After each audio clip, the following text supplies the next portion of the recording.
My aunt told me this story. We are related by marriage, so she has a whole new set of skinwalker stories that I would like to share with you. This story took place when she was a child. My aunt's family lived in a community about 20 miles south of Gallup, New Mexico. The area is far different from where I live. My house is surrounded by desert, and you don't really see trees until you move into the canyon. Bread Springs is a forested area, and where our story takes place.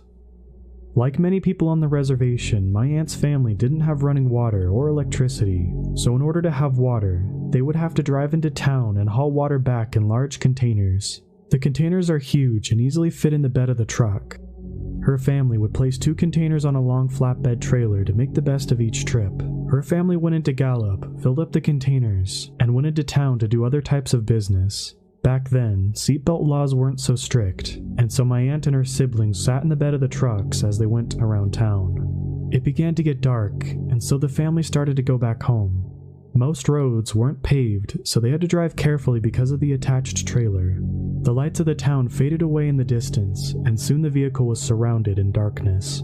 They drove, and the kids sat in the back and talked amongst themselves. That was until my aunt noticed something.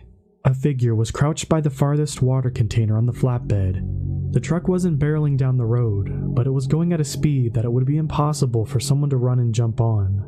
My aunt nudged her siblings, and they all paused to look at the dark figure. They sat silently and squinted their eyes to look. It was too dark to really make anything out, and so they ignored her and continued to talk. My aunt kept her eye on the figure and pulled hard on the sleeve of her brother when the figure began to crawl over to one of the water containers. The kids all stopped and watched in horror as the figure began to move carefully over the second container. My aunt said the figure looked like a person, however the limbs were abnormally long. These long limbs pulled its body closer to the kids.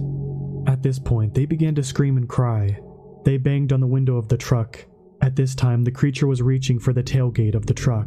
Due to the huge commotion that was now going on in the bed of the truck, the driver slammed on the brakes. The creature hit the tailgate and fell down between the truck and the trailer. The driver rolled down the window and asked what was going on. The kids screamed at the driver to go. They weren't sure they were safe until they saw the trailer move up and down as if it ran over something large. When my aunt told me this story, I sat in disbelief. She told me that she was uncomfortable when this thing was crawling on the trailer, but true fear rang through her body when she saw its eyes. I asked her what she meant. She said they were like teddy bear eyes. I didn't quite understand what that meant until I pressed further. She said the eyes were shiny. When you shine the light in the eyes of an animal, they reflect back. The brake lights were shining, and whatever they saw that night had eyes that glowed back.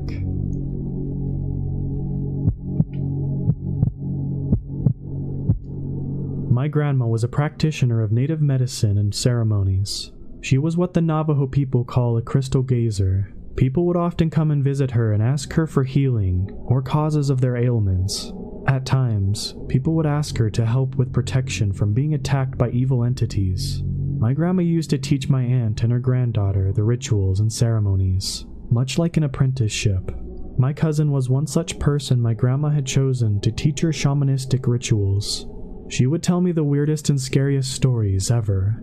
One of the stories she told me was about a pesky skinwalker that attacked a neighbor of my grandparents. The skinwalker would go over to their homestead and tap on the windows, open the horse corral, knock over water barrels, and just be a pest to the family. It was thought that the skinwalker had been sent because of a jealous man was infatuated with the girl that lived there, and she had refused to date a certain person. That family had visited my grandparents and had asked for help, but my grandma was reluctant. A few days later, the skinwalker came back, and this time it harassed the sheep herder. Its attack was relentless, and the sheep herder was frightened and ran over to the family's house in the middle of the night.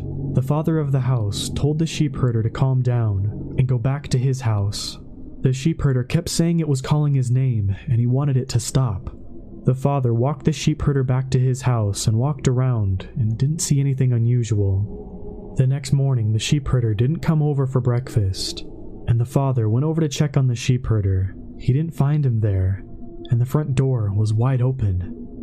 The father started to look for the sheep herder. It wasn't long until he found him. The sheep herder was found strangulated by a barbed wire fence that was used at the sheep corral. The sheep were also gone, more than likely from the barbed wire that was taken off of the fence. The family was distraught and visiting my grandma for help. My cousin told me about the ceremony they performed and got rid of the skinwalker. She said the next morning they gathered some ingredients: Navajo ceremonial basket and a crystal arrowhead. She said that in the early morning, before the sunrise, they started the ceremony. She held the basket, and the arrowhead was buried under the ingredients. And while my grandma was singing, the arrowhead started to rise and levitate above the basket, and flew out. They kept singing until the sun came up, and my cousin asked me where the arrowhead went. My grandma told her that the arrowhead took care of the skinwalker that was terrorizing the family. My cousin told me that the family had been freed from the skinwalker's curse, and they wouldn't have to worry about it again.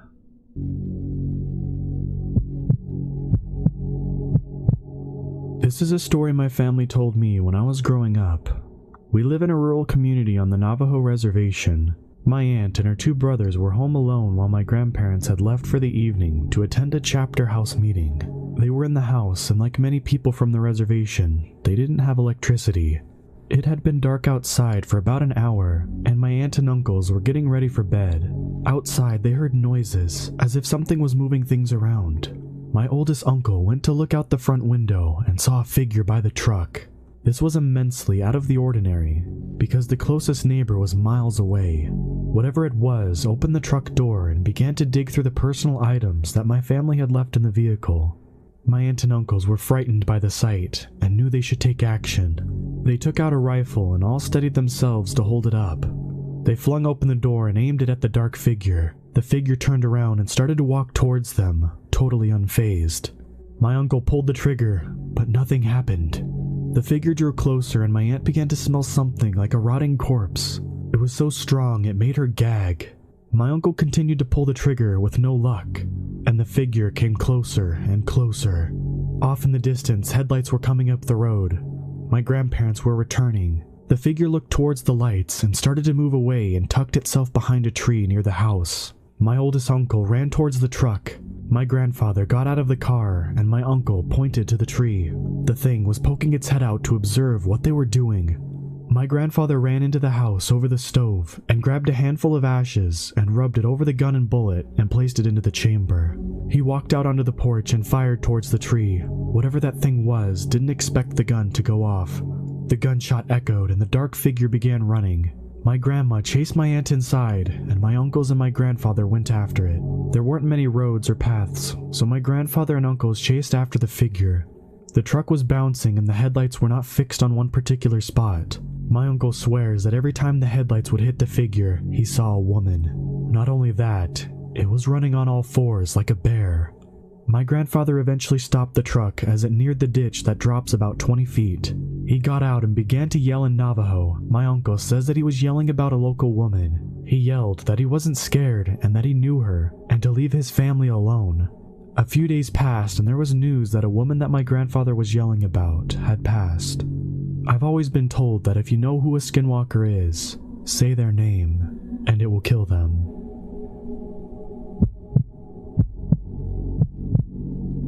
My cousin lived in the eastern agency of the Navajo Nation in a community known as Crown Point. She was still living with her parents at this time and was a good girl, and was very popular and played on the basketball team. When she told us this story, it was very out of the ordinary, and the events that followed would also deepen my beliefs in the traditional Navajo way and of the taboos associated with the Navajo culture. My cousin was coming home from basketball practice, which ran past sunset. It was during the colder months, so it was dark by the time she pulled into her neighborhood. She pulled into a small housing community that she lived in. It was far from a fenced community, but there were streetlights and the neighbors weren't too far from each other. As she neared her home, she saw a group of dogs. This wasn't unlikely, as there are random packs of stray dogs that roam rural communities. These dogs don't belong to anyone, and they get food wherever they can find it. As she got closer, she noticed something was off about the dogs. There were 4 dogs, and they were sitting in a circle, all facing each other. This didn't really faze her until she spoke about the event later. Because this was a housing community, my cousin couldn't barrel down the road, so she slowly drove past the group of dogs and kept going on her own way. As she continued to drive, she noticed in her peripheral vision that something was running alongside her car. She turned her head to see that brown dog from the group was trotting alongside her car. She didn't mind much until she hit a strategically placed speed bump. The impact of the bump made her entire car wobble. She looked over at the dog again, still casually keeping pace with the car. She tried to ignore the dog and tried speeding up, keeping in mind where the speed bumps were placed. The dog continued to keep pace. My cousin had to eventually stop at a stop sign. She began to feel immensely uncomfortable and tried to keep her eyes forward, but curiosity got the best of her. She looked over at the dog. It was facing forward. She continued to stare, and that's when the dog turned its head. Instead of the face of a dog, there was a flat face of a man covered in hair, smiling from ear to ear. Fear shot through her body, and my cousin pushed the pedal to the floor, not daring to look back in her rearview mirror. She reached her house and barely pulled herself in the door, weak from fear. My aunt came to her, and my cousin began to sob. She told my aunt everything, and they scheduled a meeting with a medicine man the next day. That night, my cousin was trying to get some rest. She was tossing and turning and felt very ill. She could hear people outside laughing and talking in Navajo, but she didn't think too much of it because she lived in a community near plenty of neighbors. At the medicine man, she told my cousin that she was very fortunate. The skinwalker wasn't meant for her. She just happened to spot it while it was out bringing another person misfortune. He also told her that the laughing and talking that she heard in the night was the skinwalker talking to its friends, letting them know that someone had saw him and that he had scared her. The medicine man told my cousin if the skinwalker had been for her, and she had seen him like that, it very well could have killed her. After that encounter, my cousin suffered from many ailments and had to stop playing basketball for a while. She had many ceremonies and eventually got back on her feet. My mom told us this story on many of the nights when the electricity would go out. When I asked my cousin about it, she confirms it's true, but doesn't like talking about it much.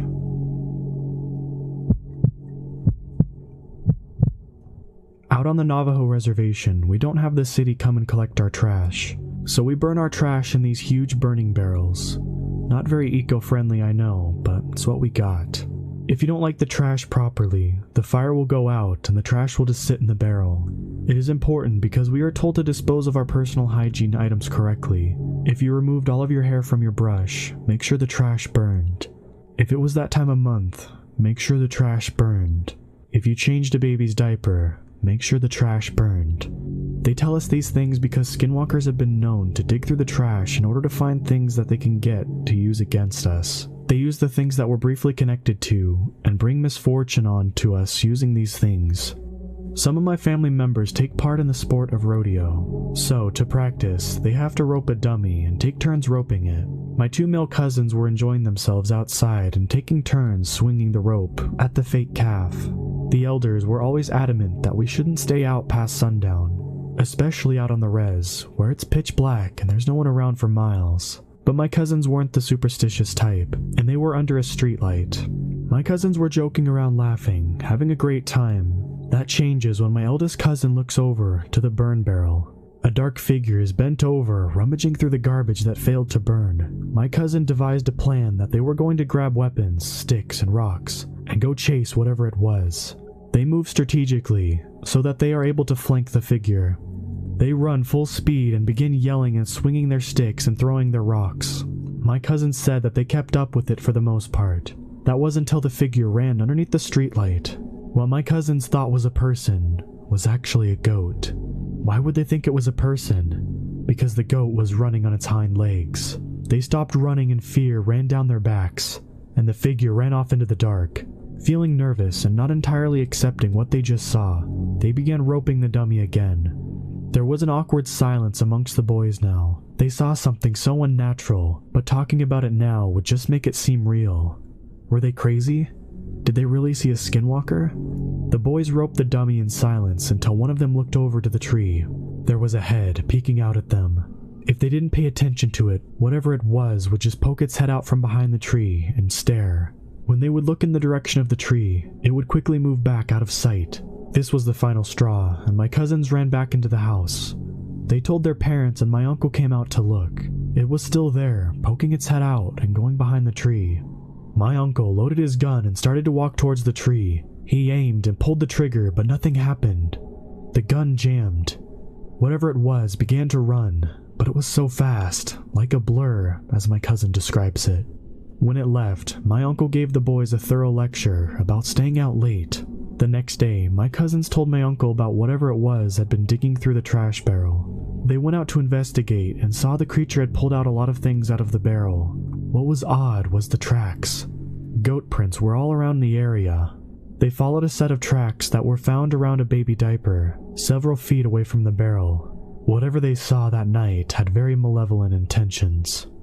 My cousins said that although the sight was ungodly, they know what they saw and stand by their claims.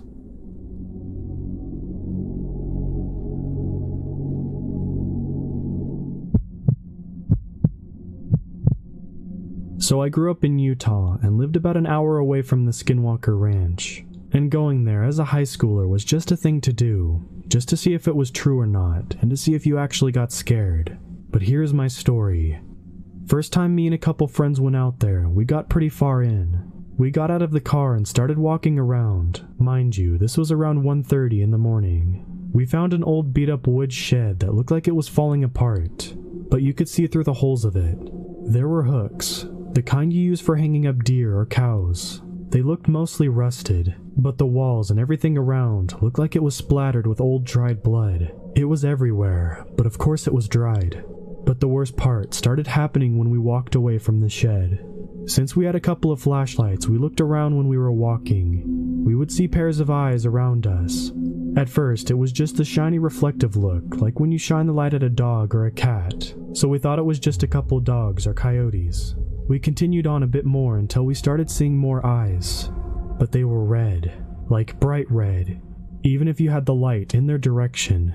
And they were a lot higher than a normal level would be for an animal. That's when we decided to turn back. What started to get me was one pair was always in front of us as we were walking to the car, staring at us like it was walking backwards with us. We never caught up to it, but it never left. Same with all of the others that kept circling us as we made our way back to the car. When we got to the car, we just wanted to get out of there. We got in and it wouldn't start. Nothing would turn on at first, no matter how hard he turned the key. He tried it twice, then only the radio kicked on. We started panicking because the eyes got closer. Then bam! Something hit the side of the car really hard, but we couldn't see what it was. It hit the car on the right side 3 times. My buddy got the car started finally after like 5 minutes of freaking out, trying to get it going. I'm in the passenger seat about to crap myself, and my other friend was in the back seat, freaked out but speechless, with the most scared look I've ever seen. But when he got the car started, there was no delay in leaving. He put the car in gear and spun those tires and got us out of there. Once you get out of the gate onto the main road that goes by, you're pretty much off the ranch. We thought we were away from everything since we were on an actual road, but my buddy didn't slow down. We were going 85 miles an hour down that road, going right home. I looked, and to the left, about 15 feet off, was a pair of red eyes. It was keeping up to us, and that's when it charged at us. I kind of got a glimpse before it smashed into the side of the car. It was definitely big, like 4 feet from its legs to its headish looking thing. Kind of hard to explain when I didn't get a great look at it.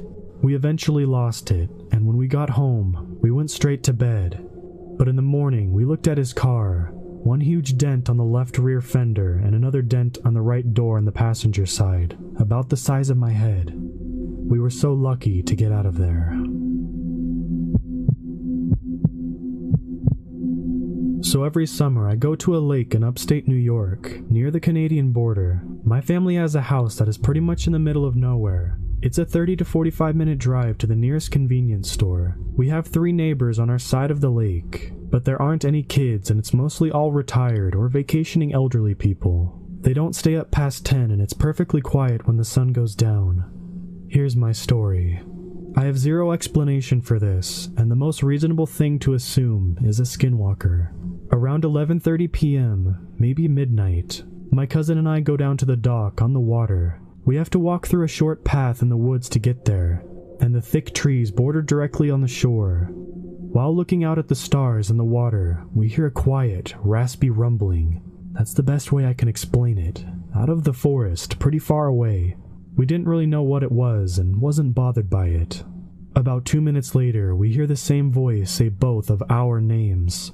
This time it was closer to our property.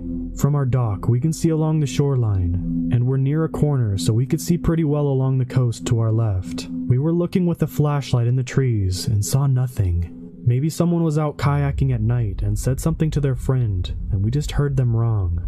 Sounds travel across water very easily, so it couldn't have been someone from their house. Although our neighbors are about 1/3 of a mile away, our uncle couldn't have been pulling a prank on us because of how far away it was, and there wasn't any light. 5 minutes pass and we've calmed down. While we were sitting there in silence, thinking about what just happened, we hear footsteps. Loud, leaf-crunching footsteps about 10 feet to the left of our dock, right behind the tree line, so we couldn't see anything. These footsteps were either from a human, bear, or deer. My cousin whispered to me that we need to get inside, but I told him that it might be a bear, and I didn't want to get chased while running back inside. So we were sitting on the dock, holding our breath as the footsteps continued, then stopped for a bit. All of a sudden, we hear the same voice that said our names. Hello. I've never been more scared in my life. The voice was speaking English, but it wasn't human. It had an almost robotic growl under the word. Both of us flipped out at this point and sprinted inside, not even trying to glance at what was in the trees. My uncle was sitting on the couch with our dog. We spent the next 30 minutes checking the whole property in the nearby forest and didn't see anything. What the hell could it have been? This happened a little more than a week ago, and the scariest part I wondered was, how did that thing know our names? And why was it on our property? Yesterday I was reminded of the skinwalker from some videos on YouTube.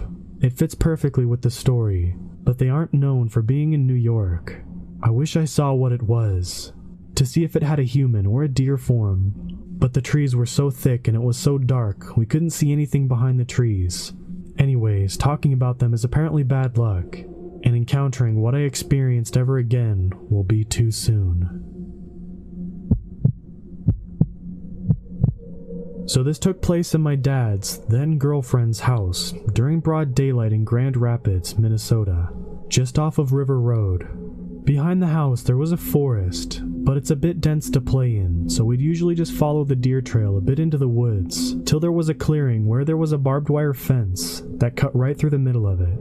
We'd hop the fence and go through the woods on the other side. On the other side was a planted pine forest that ran along the fence for the airport there. It was pretty wide open back there, so you could see straight down the rows to the other side. My brother and I were back there with the girlfriend's nephew, just tromping around. You know, just some kids being rowdy and noisy. Well, at the very end of the rows of trees is a road, which is actually a fire trail, but we called it the road. And on the other side of the road was a more dense forest. We reached the road and stopped and talked like we usually did, to look at a deer track or a squirrel or something, when this skunky bear-like smell came up. My brother and I both felt an urge to look up the road towards the airport fence. What I saw was what looked like the head of a huge black wolf, but it didn't look right. His ears weren't in the right spots and looked droopy, and his eyes looked off. They were too big and bright for his face. His front legs were long and skinny, but he was standing right like a wolf, just way too big.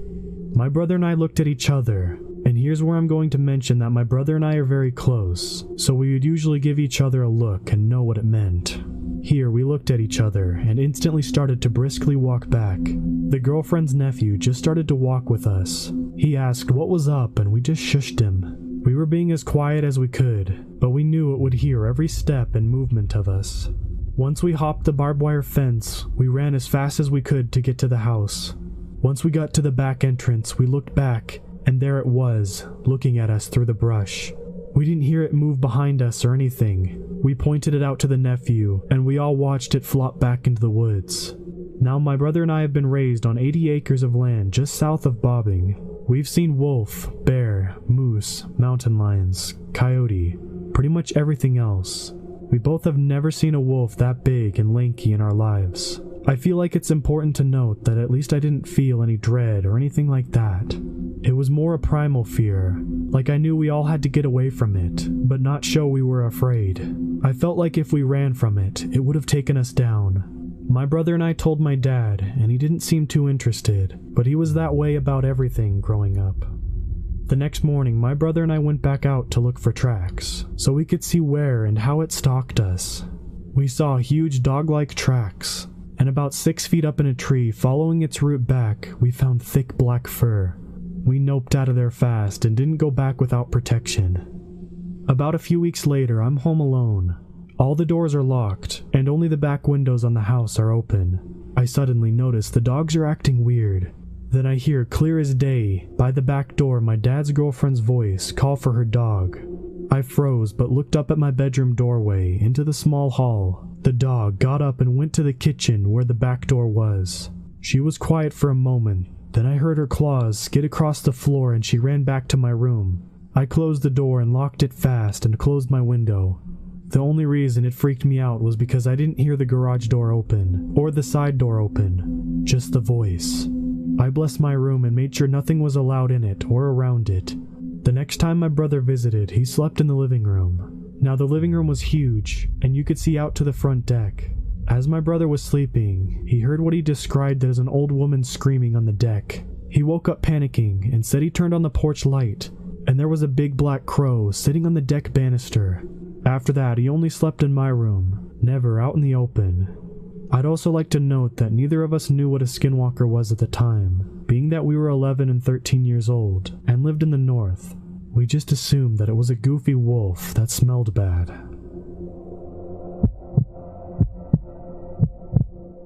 For context, I live in the Midwest in a suburban area.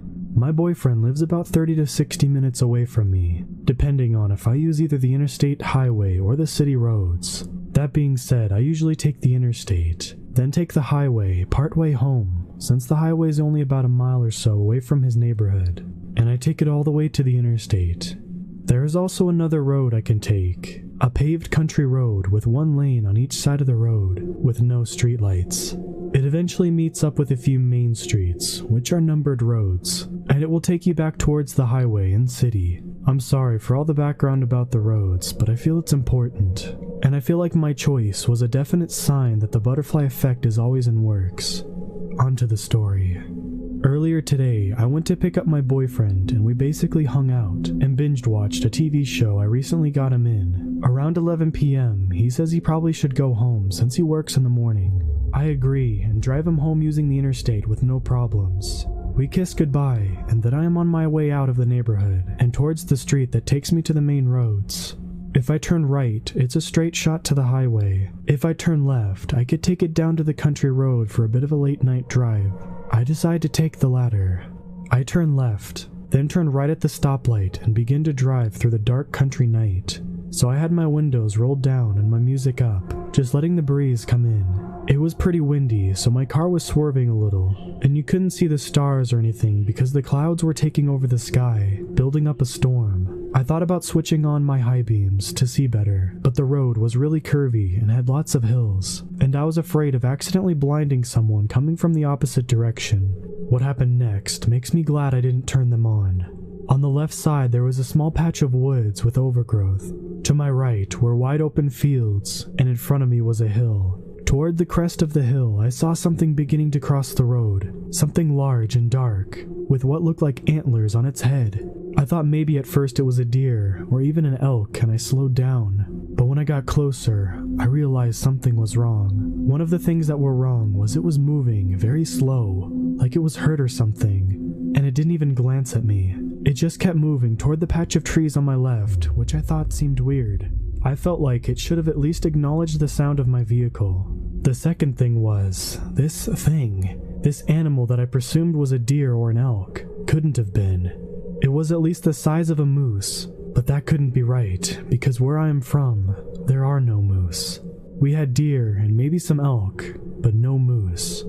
I felt a cold wave of dread wash over me as I watched this moose thing make its way across the road, and then it stopped, and it looked right at me. It twisted its head so fast to look at me I almost screamed. Its face was hideous. It looked rotten somehow, like it was withering away, and its eyes were so dark. I was so scared it didn't have any eyes. There was something dripping from where the mouth was, and I could see sharp teeth poking from its lips as they pulled back into a sneer.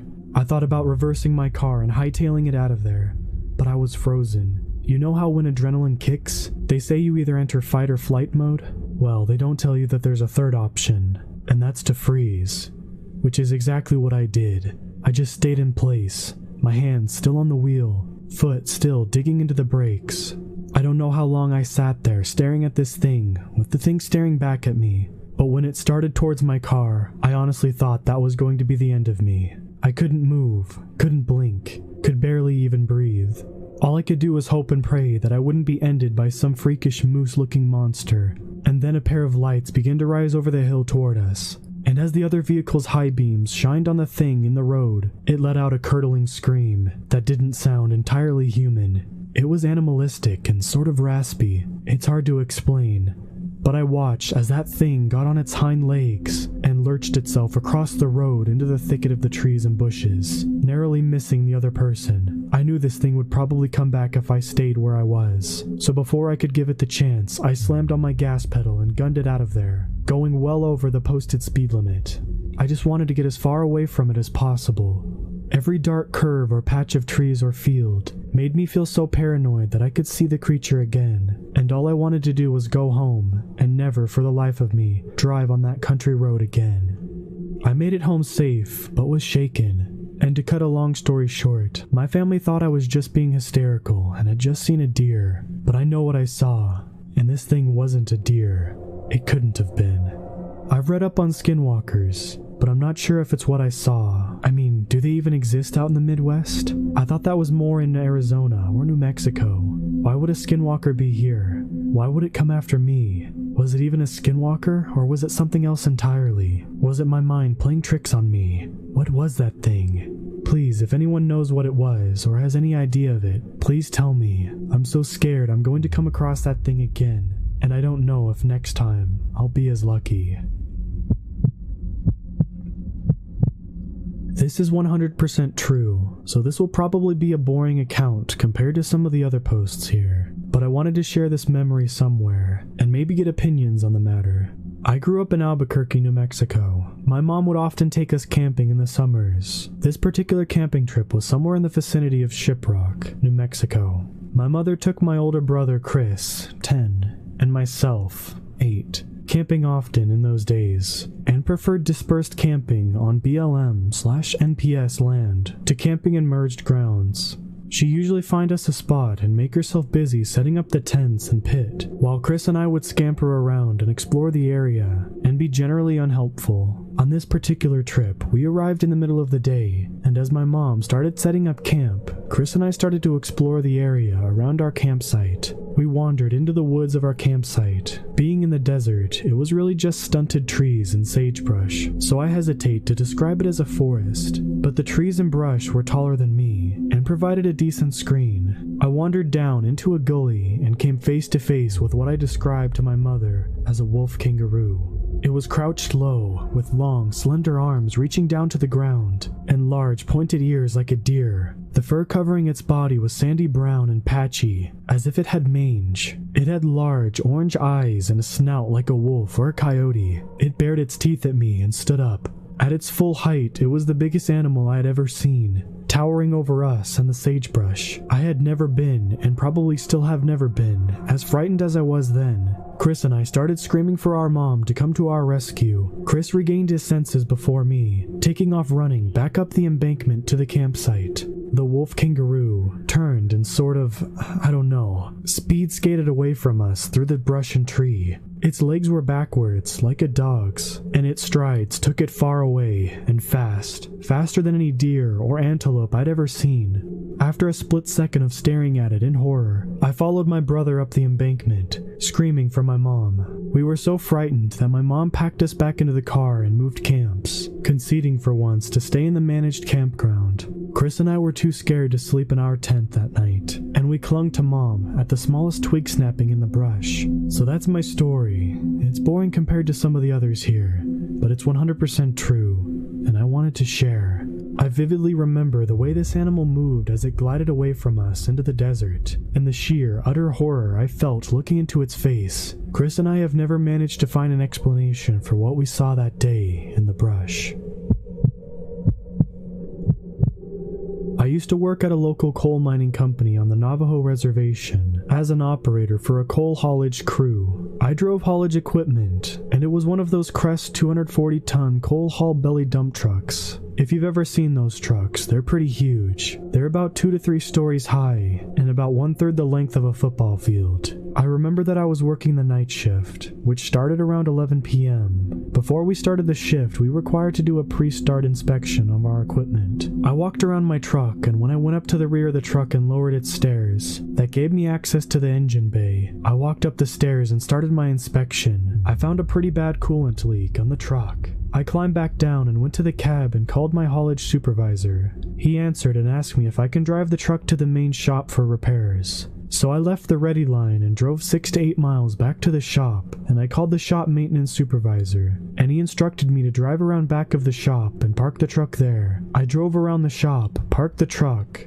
and I wanted to see how much coolant I had left. I climbed back down from the cab, walked around to the back side of the truck, and lowered the stairs. I checked the coolant level, and I had a significant loss of coolant. I called my supervisor over the radio and asked him to pick me up. As I started to walk away from the truck towards the shop, I seen it. It was big, like a bull. It walked weird. Patches of tan fur missing, blotches of blackened skin, and its head was big. The head was as large as a pumpkin, and it wobbled around like it was unbalanced. It had an unnatural look, nothing like I'd ever seen. This thing walked on all fours and about 4 to 5 feet tall. It was about 100 feet away and was walking toward me. My first instinct was that it was a sick dog, mange infested, and malnourished. It continued to walk toward me, and I thought this sucker might be sick and have rabies. I took out my flashlight and shined the light at it, yelling at it to stay away. It continued to walk towards me. It was then that I noticed it wasn't alive. Its eyes did not give off any reflection and were black and solid. It was unnatural. I reached for my pocket knife and yelled at it to stop. It stopped when it was about 20 feet away. I was still walking towards the shop, and it paralleled me all the way there. I never looked away. I thought it could attack me. By the time I got to the shop door entrance, it started walking towards the east. I went inside and got the shop supervisor, and we both came out. It wasn't about a minute later, and it was gone. We walked to the east, and my supervisor drove up. Now, there was only one way into the back side of the shop, and my supervisor should have seen it.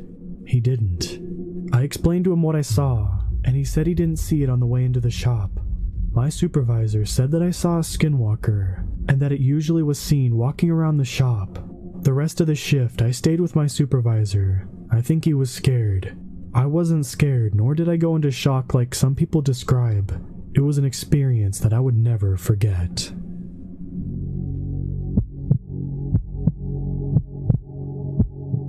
To this day, I don't know what I witnessed those few days, nor do I want to know. I think it would be better that way. To set the scene with some background information, I'm a 20-year-old Latino woman. I'm a Lance Corporal in the Marine Corps, and have spent a year in Afghanistan back in 2015. During the time of this experience, my girlfriend and I took a camping trip, and for the sake of this story, I will call her Olivia. I've grown up in a very wooded area of Florida. Many trees and animals of all sorts. Alligators, bears, panthers, coyotes, and sometimes wolves from people owning them and letting them into the wild when they got big. The area we had gone to was new terrain for us. She insisted we go somewhere new and explore around, since I would have to return to California to my duty station in a few days. She wanted to explore the new terrain with me. We walk along the beaten path, admiring nature in the wooded areas, flowers, and even small animals and birds that inhabited the area.